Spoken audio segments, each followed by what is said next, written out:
Alright, let's talk about exponential functions. An exponential function is whenever you have anything raised to a power and the power is the variable. That's what makes it exponential. So you can have y equals anything raised to the x, and that's an exponential function.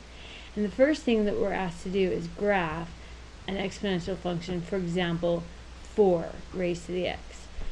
So let's do it with an xy table. So I'll make an XY table and a graph to put the corresponding points on. And the easiest x we can pick is 0, so let's pick 0 and put 0 in. And you may recall that 4 raised to the 0 equals 1, right? In fact, anything raised to the 0 equals 1. So if our origin is 0, 0, which it is, I'm going to put a square there so that we know it's not part of our graph. We always will have the point over 0 up 1. That's a pretty stable point, because if you had 10 raised to the 0, it would still be 1. If you had 1/5 raised to the 0, it would still be 1. If you had 150 raised to the 0, it would still be 1. So anything raised to 0 equals 1, and so that's a really stable point. Now let's try putting 1 in for x.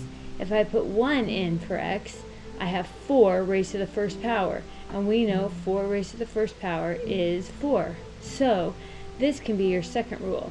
If you go right 1, you're always going to go up the base, whatever that base is, because if you raise to the first power, it will be that base. So over 1, up 1, 2, 3, 4. Alright. Now, the other thing we're going to try and do is go this way and see what the graph does over here. So let's put in -1. Can you remember what happens if you raise 4 to the -1? Well, you have to make it positive, right? So you make it positive by putting it on the inverse. And then it's 4 to the +1, or 1/4. So if I go left 1, I'm going to go up the inverse of the base. Whatever that base is, I'm going to go the inverse of that. So 1/4. Now just for this first one, let's go even further. Now most of the time, those 3 points are all you're going to need to graph an exponential function. Let's go one more. Let's put in 2. So if I put in 2, I have 4 squared, which we know is 16. So I'm going to go over 2, and I'm going to clear up beyond my paper up there somewhere. So we'll just put it right here. If I go -2, now I'm going to have 4 raised to the -2, which we know is the same as 1 over 4 raised to the +2, which is 1/16.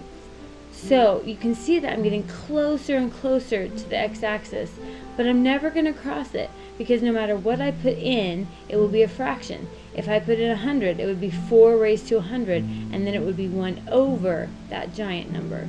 So on this side, it's going to get closer and closer and closer to the x-axis and never reach it. And on this side, it's going to go out slowly and up forever. So let's talk about the domain and range. The domain, you can put in any x, can't you? So you could put in -infinity to +infinity and get an answer out.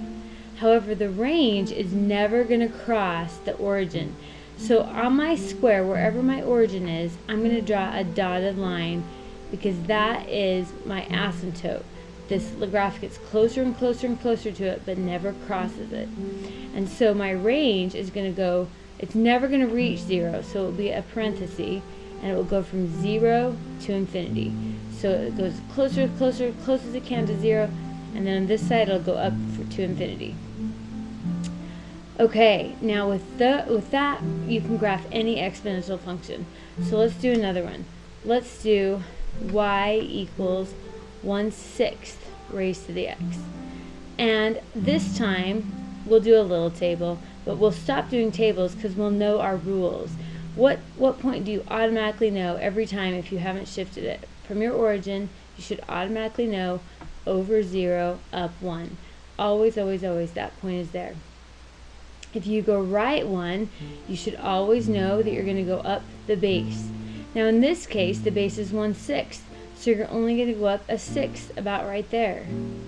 But if you go -1, now we're going to go the inverse of the base, which is 6.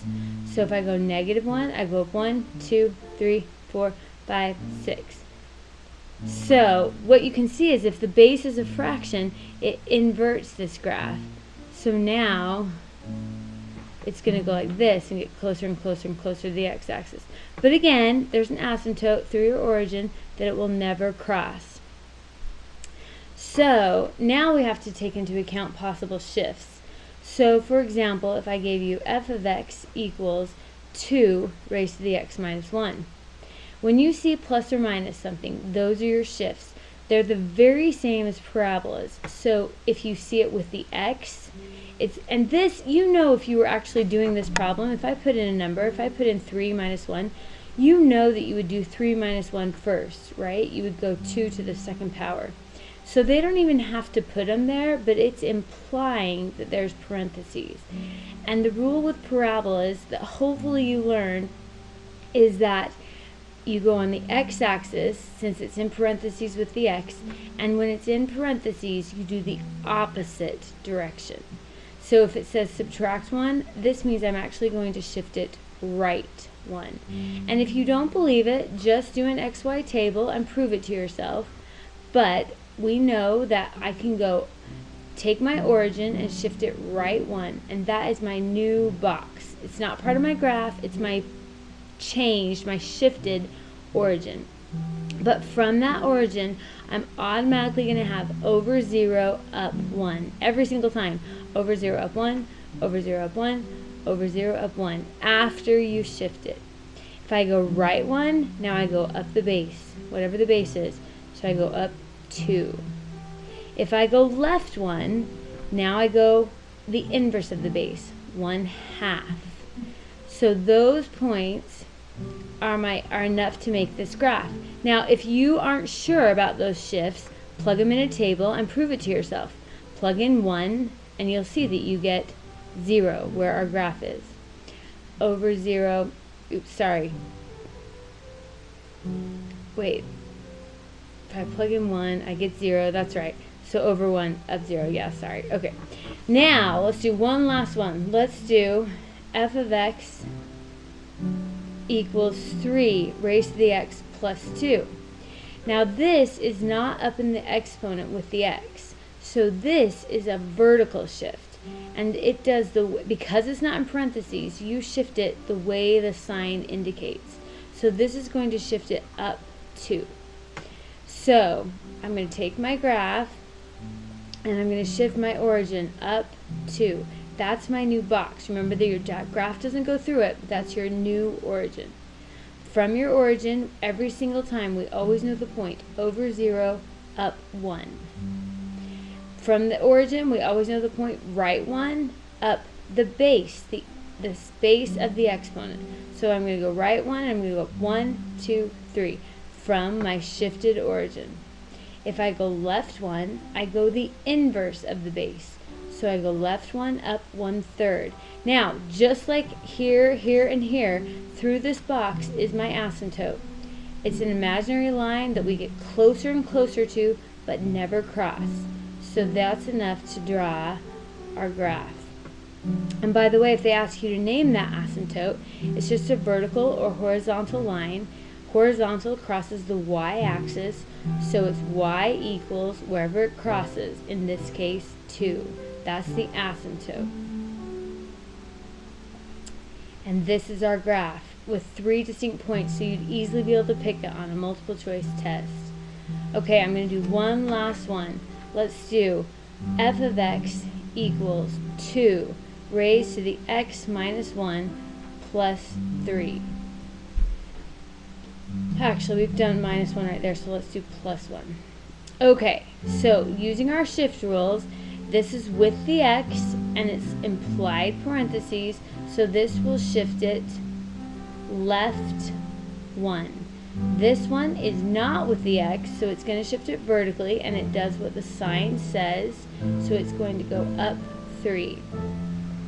So with that, I take my origin, and I go left 1 and up 3. That is my new box, not part of the graph, part of the box. But as soon as you draw the box, you know your asymptote goes through it, so you can draw that and name it. It's y equals 3. You know automatically from their origin, over 0, up 1. That point every single time. Over 1, up the base of the exponent. So over 1, up 2.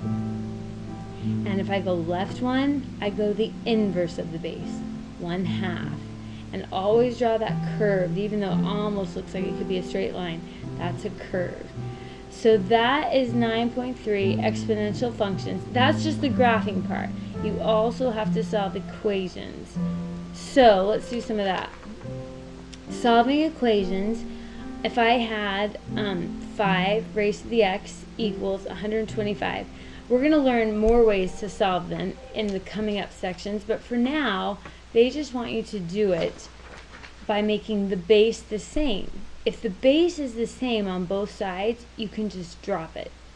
So in your head, they're kind of nice. They kind of set them up for you. Think 5 squared is 25. 5 cubed is 125.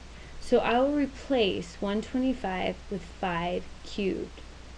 Now, since I have 5 as the base on both sides, I can just drop it. And so in this case, we're done. The answer is 3. And you can plug it in and check it and see that, that is true. How about what if they have 4 raised to the x equals 8? So if they have 4 and 8, we can't change the base of 8 to turn into a 4. 4 squared is 16. That's bigger than 8. But look, they have something in common that we can make them both. We could change them into 2, because 4 is 2 squared, and I'm still raising it to the x, and 8 is 2 cubed, isn't it? 2 times 2 is 4, times 2 is 8. So this is the same as 2 raised to the 2x. We know that when we raise to a power, we multiply exponents, and this is 2 to the third. So now the base is the same, so I can just drop it. So all I have are my exponents to worry about. And then solving for x is easy. I'll just divide by 2. So that's my answer. And this one's a little bit trickier to check, but look, we can plug it in and check it. 4 raised to the 3/2 is the same as, remember that the denominator is the root, so it's a square root. I won't have to write a 2 because we know when nothing's there, it is a square root. And 4 raised to the third. And the square root of 4 is 2, and 2 cubed is 8. So it is true. Alright, how about one more? Let's do 9 raised to the x minus 1 equals 27 to the x. Anyone see what the common base could be? You might see that 9 is also 3 squared. And 27 is 3 cubed, isn't it? 3 times 3 times 3. 3 times 3 is 9, times 3 is 27. So, we know we've got 3 cubed raised to the x.